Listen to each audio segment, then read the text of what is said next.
Hey, good morning, Freedom Freaks.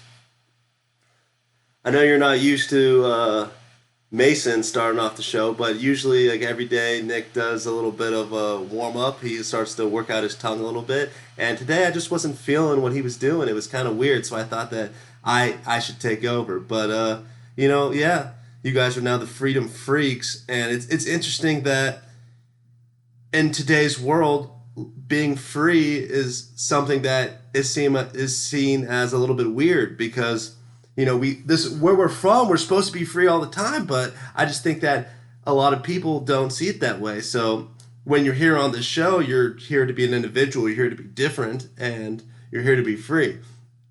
And that's kind of what we're going to be talking about today is we're going to have a focus on our four principles of freedom. You know what they are: the freedom of finance, freedom of movement, freedom of action, and freedom of thought.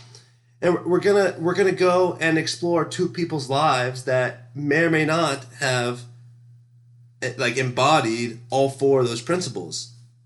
It's gonna get a little touchy too because the two people, they're gonna be Anthony Bourdain and they're gonna be Avicii, Tim Berling. And did I say that right, Nick?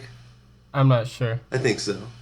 Not sure. That's not okay. But well, it's all right because these two people, their accomplishments transcended their names.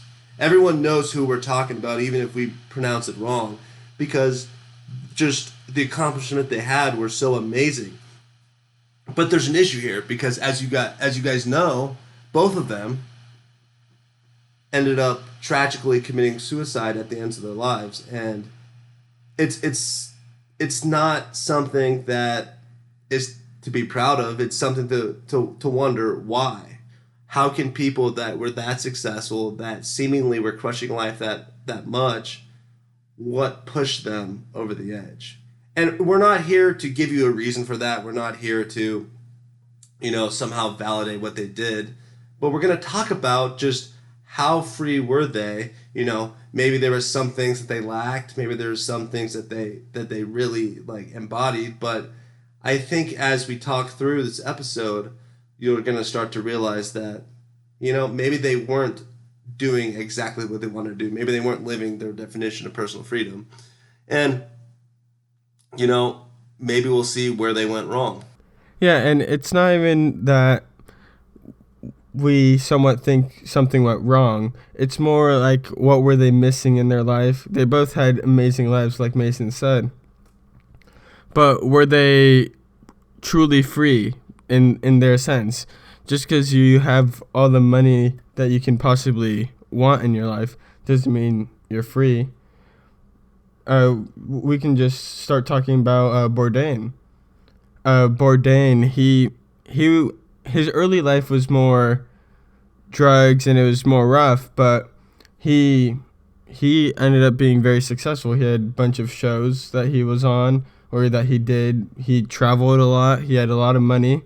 I read an article. He left his daughter a $1.2 million estate. So he had the money. He just was missing something that was making him happy. And that's what we're going to break down in today's show. Yeah. He actually started out as, obviously he grew up in the Northeast.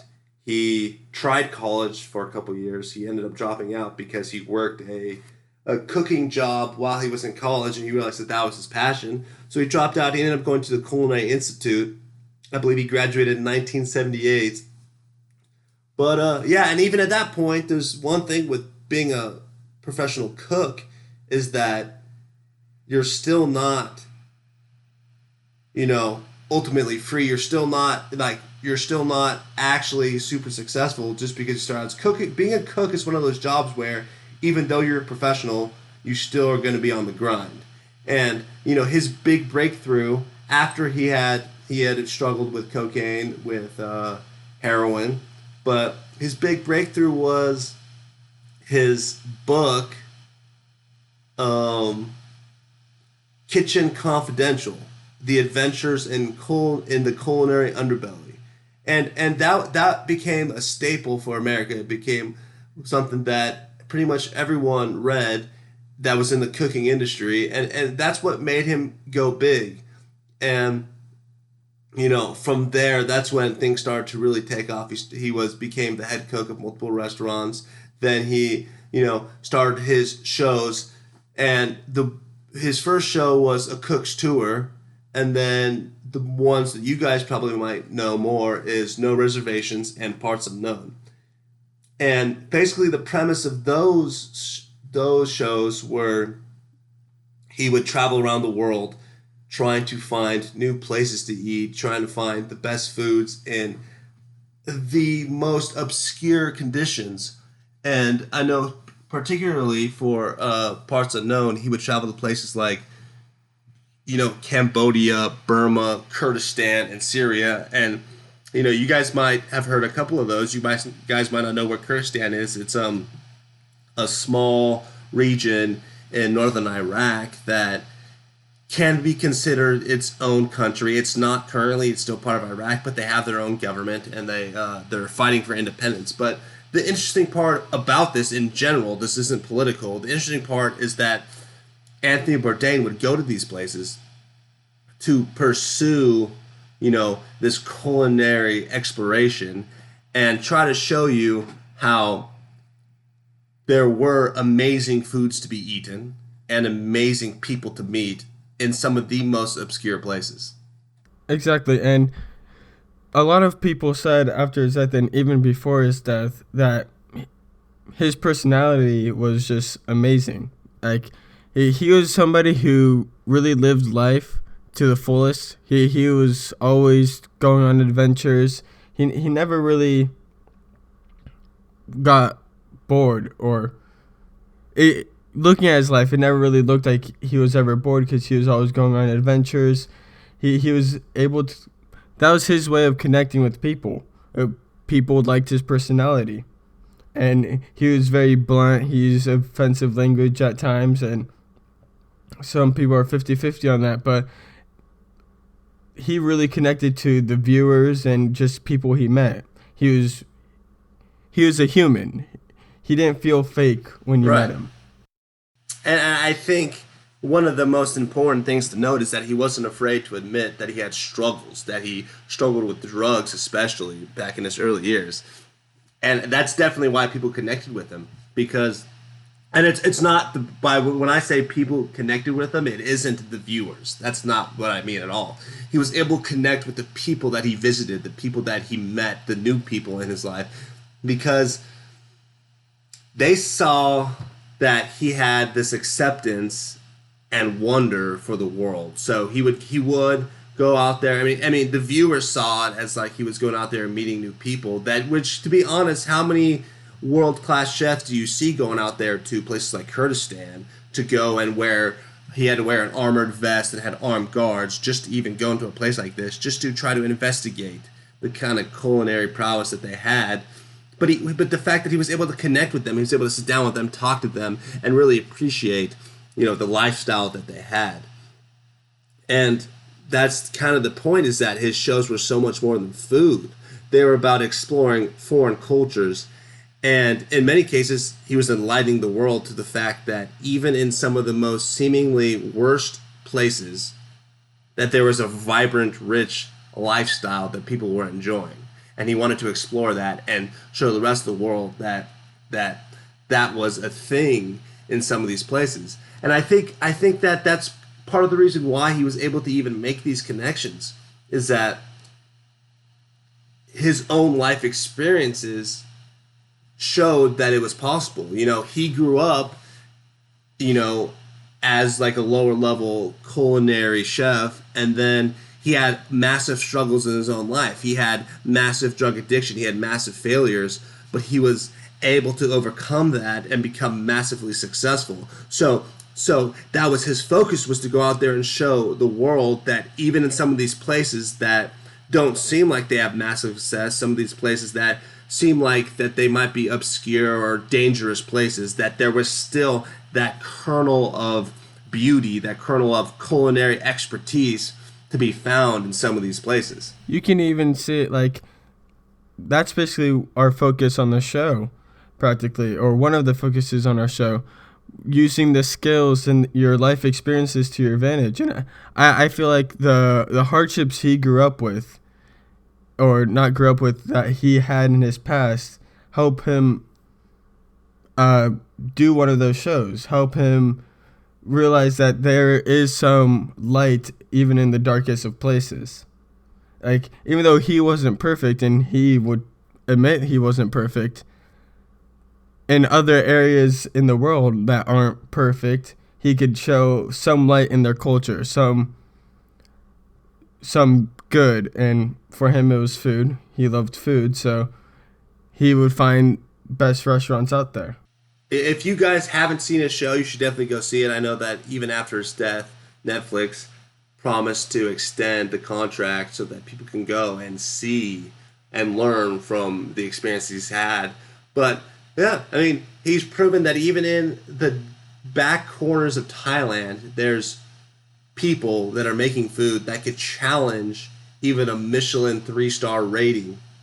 You know what I mean? And if you guys don't know what that is, really extravagant restaurants are rated on the Michelin star rating, and just even having 1 star is amazing. But then there's those few places around the world that have a 3-star rating, which just means that you're the best. And I don't know if you guys have seen the show Chef's Table, but it's on Netflix. It's a show, and it documents all of the 3-star Michelin restaurants in the world. And it's pretty amazing. They're very fancy, they're very expensive, but you can call me uncultured, but I agree. I mean, I can't help but wonder if there's actually some foods out there in the world that are even more delicious, even more, intriguing than some of these 3-star restaurants. And they have a low cost, and there's some of these places around the world that people have really never heard of. And it's really amazing to me.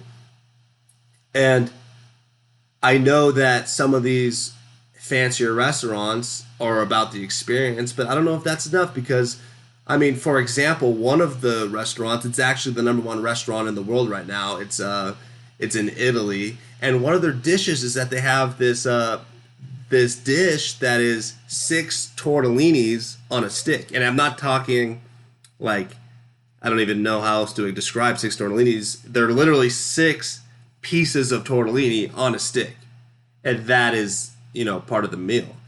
And I don't know about you, but that would not be enough for me, just quantity wise, but also how do you even have an experience with that? That's 6 bites.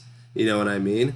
Well, in my experience, I would even say, like, when I was in Los Angeles, like the food trucks or the people who are on the side of the road with their big grill just cooking up tacos, those tacos, just from like a random food truck, are usually 1,000 times better than any Mexican restaurant you could find.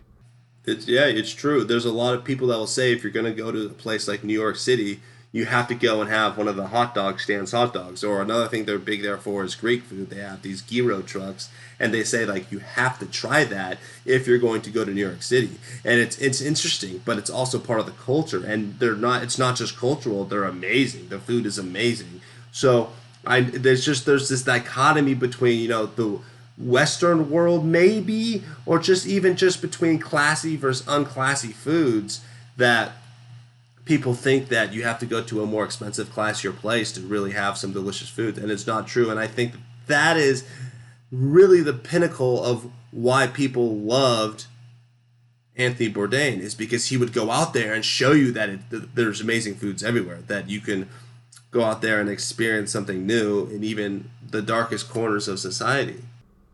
And what I didn't really get is how such a vibrant man like Anthony himself could really just end his life in such a depressing way.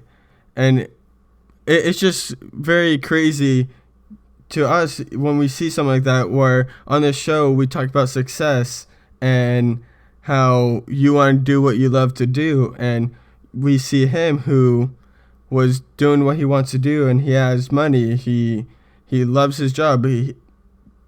People around him said that the one thing he loved to do was his actual job. He was doing it. So that's why it's just crazy to us, and that's why we're talking about him today. Like, what does it come down to be happy? Right. I don't know what pushed him over the edge. I don't know if it's some of his demons came back.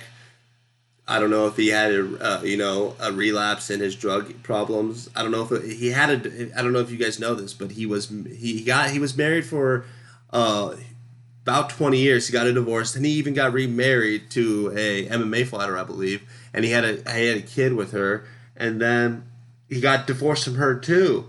And I mean, it's not our spot to really judge him and to really like decide or to really even speculate on what pushed him over the edge. But the fact is that he had one of the greatest jobs in the world, and it pretty much aligned with what he wanted to do. But at the same time, you look into like the kind of specifics of his job, and he was away from home like 250 days a year. He was not home more than he was at home, and it cost him his marriage, and he was away from his daughter for more than half the year. And there's got to be some reasoning to that. That has to really hurt a person when they're away from their family for that long, even if they're doing a job that they love. So yeah, he had freedom of movement, he had freedom of action, he was doing what he loved, he was able to travel. But did he really have everything he wanted? Did he want to really be moving around, especially at his age? Was that really his goal, or would he rather just be home with his daughter? You know what I mean? And I don't know if that played a part in it. It may have, but we're just here to really, ask questions, to just be like, was he embodying all four principles of freedom?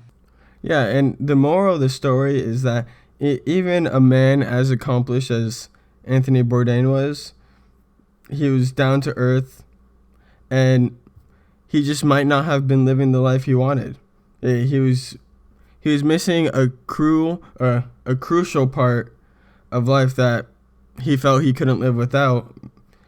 We may never know what exactly that was, but we're not here to speculate. We're not saying that this was the reason. If you're listening to the show and you're expecting us to call him out on something, that's not what it is. But at the end of the day, there was something missing, because you do not end your own life for no reason. He had some reason, and whatever it was,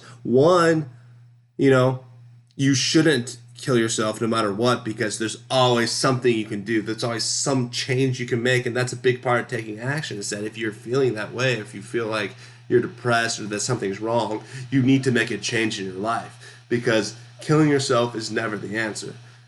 But I mean, I don't know what it could have been. It could have been severe health problems relating to his past. I know that even after he was off the drugs, he was smoking 2 packs a day and drinking all the time. I don't know what it was, but it could have been health problems. It could even be depression. Some people just have a hard time with that. And then we'll kind of connect that to the next person that we were talking about, Avicii, and you look at him, and he did have severe health problems. He did have depression, and that is something that we can put our finger on more than we can with Anthony Bourdain, because he was not living the life he wanted to live, and it's been proven by his family. I mean, his family even stated after his death that he really struggled with thoughts about the meaning of life and happiness, and he just felt that he couldn't go on any longer. And I know that one thing Avicii did was that he hated being in the spotlight. It made him very nervous. He hated traveling, and he really wanted to quit. And that's something that's very, very interesting, to see someone who's crushing life the way he was, but that's just not what he wanted. And what it did is it led to health problems.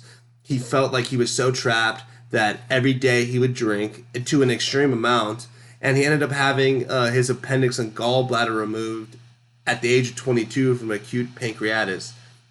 And that's just not a healthy lifestyle. First of all, he was 22 years old. Like, how much do you have to drink by the time you're 22 to have, your organs removed because of it? And so it should have been a warning sign, and it was, because he ended up getting out of the music business. But at the same time, why did he wait that long? Why did he wait until it had a severe impact on his life?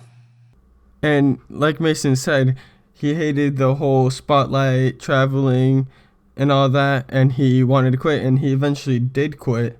about 2 years ago. But I want to know, was it too late? Yeah, he was already doing it for I think almost a decade. I could be wrong on that, but doing something that you're not truly loving for that long can take a toll on your health, mental and physical health. Yeah, and if you look at Avicii's live, if you check out his Instagram and start to see who he was as a person, you'll see that a big part of his posts are him exploring the world. They're him in a tropical rainforest with lemurs, or in Yosemite on top of Half Dome, like seemingly alone. He wasn't there like living off the crowd. And I think if I could guess the kind of person that Avicii was, I would say that he was probably a personal guy. He probably used music to explore his imagination and his creativity and really express himself.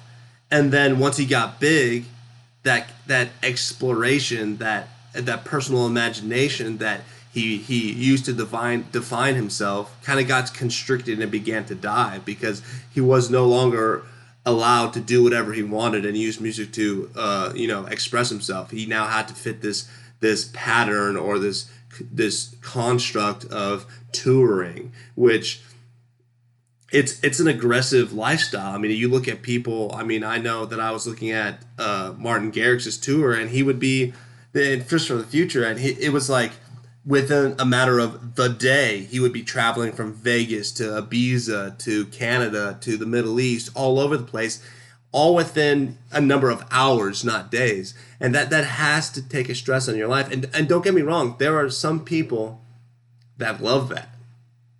We look at I don't know if you guys know who Steve Aoki is, but if you watch his Netflix documentary "I'll Sleep When I'm Dead," it'll show you that he loved that lifestyle. He loved the limelight.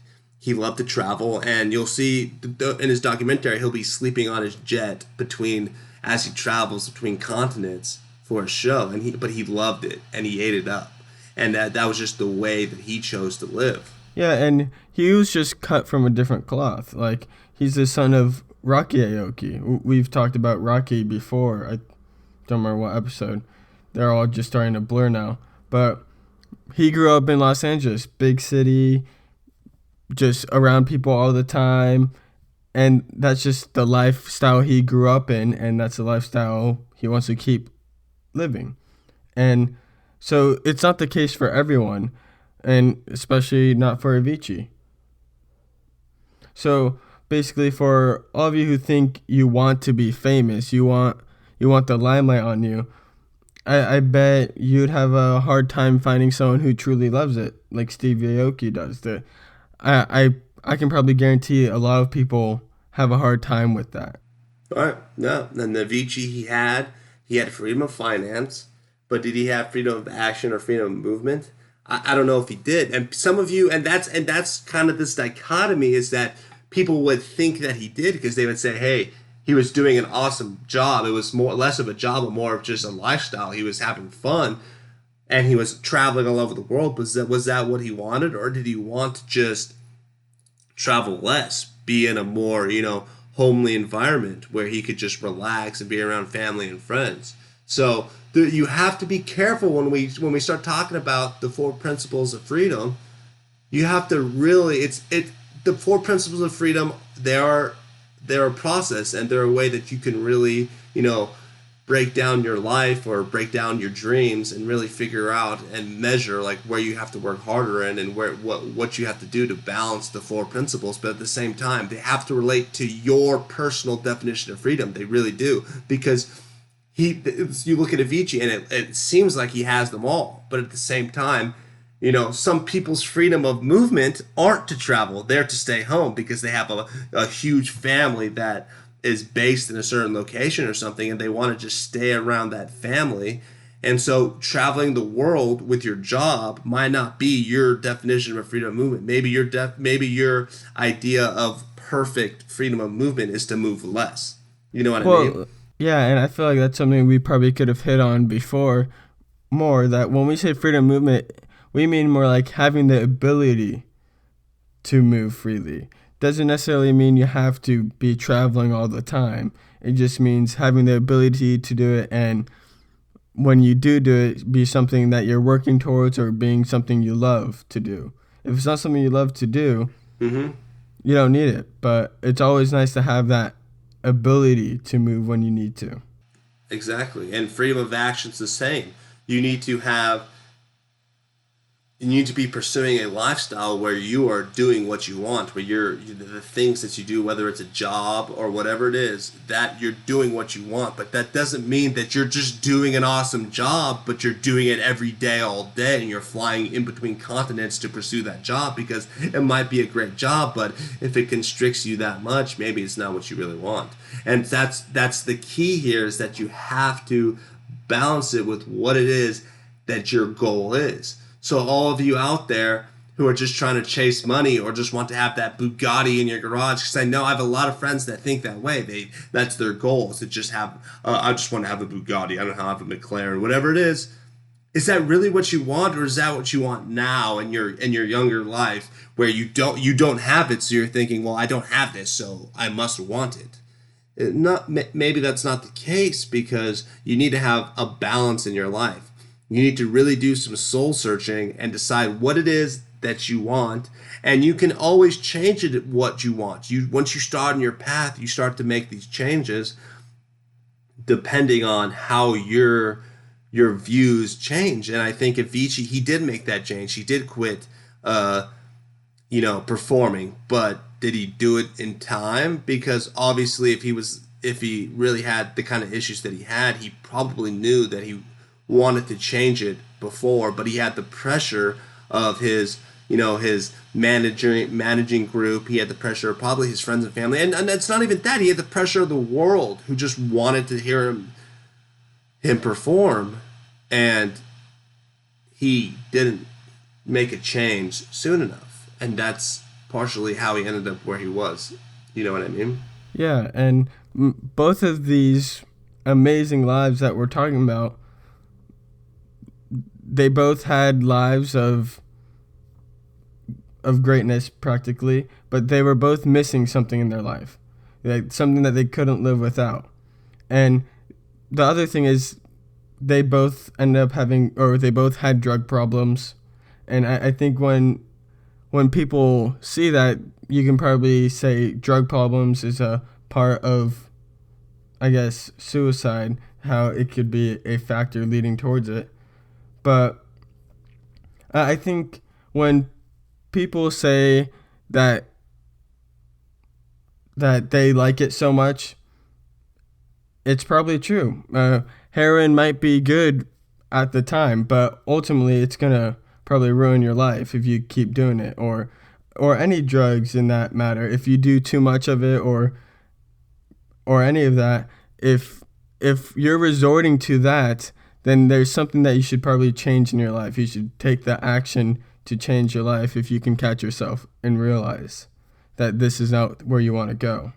Right, I agree. I think that, and that's just another example of that. The good versus bad is that there's a lot of people out there, and we're not here. We're not here to judge people, because if what you want to do is take drugs, there's drugs that are better or worse for you. If you want to smoke a little bit of weed, like, nobody is challenging you on that. It's legal now in a lot of states, and it's perfectly fine to do. You know what I mean? You want to go out there and you want to go live life a little bit. That's part of being young. You go and make some mistakes, or you go and just have fun in general. But then when you take that idea to the extreme, when you're looking at someone like Avicii, where drinking is fun, maybe he did a little bit of drugs here and there, that was fun. But when he's in a lifestyle where it's available every day, and I know that's one of the things he talked about, was that he was nervous, he struggled with that life of fame and being in the limelight, and the way he dealt, and he was also just in an environment where there was alcohol everywhere, and it wasn't just Smirnoff. He was getting offered the good stuff every day for free, and why would you not turn it down? I know that most of us wouldn't turn that down, but then when you start to extrapolate that and realize that he's going to be offered that every day of his life, And that's when he started to have a drinking problem, was then when every day he would be at a concert, or every day he would be at some sort of festival and be drinking massive amounts of alcohol every day or doing other drugs. And that's when it led to the acute pancreatitis that ended up killing him, was what that exact lifestyle there. So you have to balance it. You have to balance your life amongst the four principles of freedom. You have to balance your life based on what you want to what is good for you. There has to be a balance, because anything that you take to the extreme can end up being bad for you. There has to be moderation. There has to be, the shining light at the end of the tunnel of, this is my dream, this is my goal, this is my, perception of how I want to live my life. And if I take any of the four principles to an extreme, it could end up being poorly. Or, you know what I mean? You have to just find a balance in your life. Yeah, and when we talk about our four principles, like Mason was saying, it's important to balance it. And like freedom of finance, for example, there's a lot of ways to make money without hating your life. And you don't have to make $1 billion. You could make just the amount you need to do what you love to do in your life. And I just feel like when it comes to pursuing your dreams, whether it's owning a business or like Avicii, being a musician, there's better ways to pursue your dreams without hating your life in the process. Right. Life is long, guys, and that's one of the main things we promote on this show, is that life is long and anything is possible. So go for it and achieve it, but at the same time it's short. So don't think that you're going to waste most of your life hoping that you're going to be able to buy yourself the ability to be free later, because that's not the case. You need to just do what you want now. You need to take massive risks to achieve your goal, but at the same time, your goal needs to be something that you want. Don't say that I'm going to spend 20 years on Wall Street trying to just make the money to go and buy myself a country villa and live the life that I want. If you want to go out there and you want to just be free and live in the countryside, don't risk 10, 20 years of your life working a job so you can just make the money to get there. It's not the case. The journey is just as important as the end points. You have to be living the life you want, but if you do live the life you want, you're probably going to end up in the place that you want at the end. So that's what it is. It's don't worry about the end state. Don't worry about the amount of money you want to have or the amount of resources you want to have.